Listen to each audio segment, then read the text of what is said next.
नाच देखे आई बड़ा देखो बैठ के तक जनी तीर छे तो मुछिया उठ के ए दादा कनी होश में रहो मुछिए तो शान हो होई ना संहार मार हो जाई आज जदी ना रखबो जवनिया पक्का। अरे सुनो अरे ना के हुआ टल बनायाटी हो अच्छा बस सवान होई कर दे जहवाला की हो।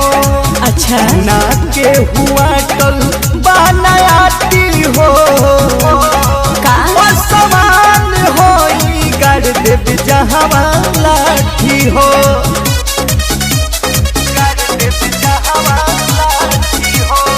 दिव्यांश स्टूडियो आरा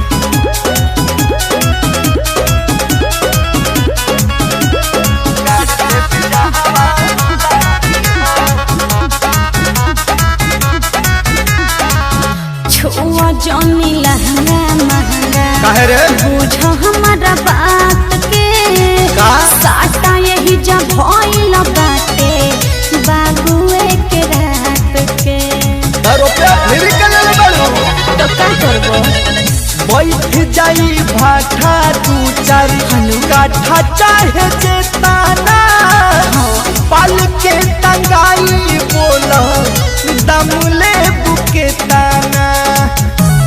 अरे नई खे मजाल कवनो ठाटी हो अरे हट ना पासवान होई कर दे जहवाला की हो।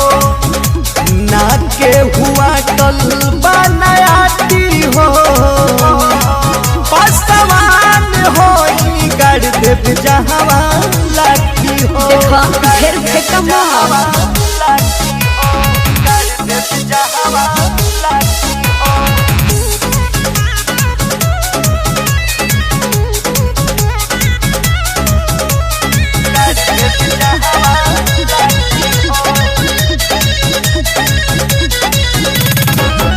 जानतनी हम पासा वान जी के मोरा पर मत पुजारी सीधा साधा कुछ न कर।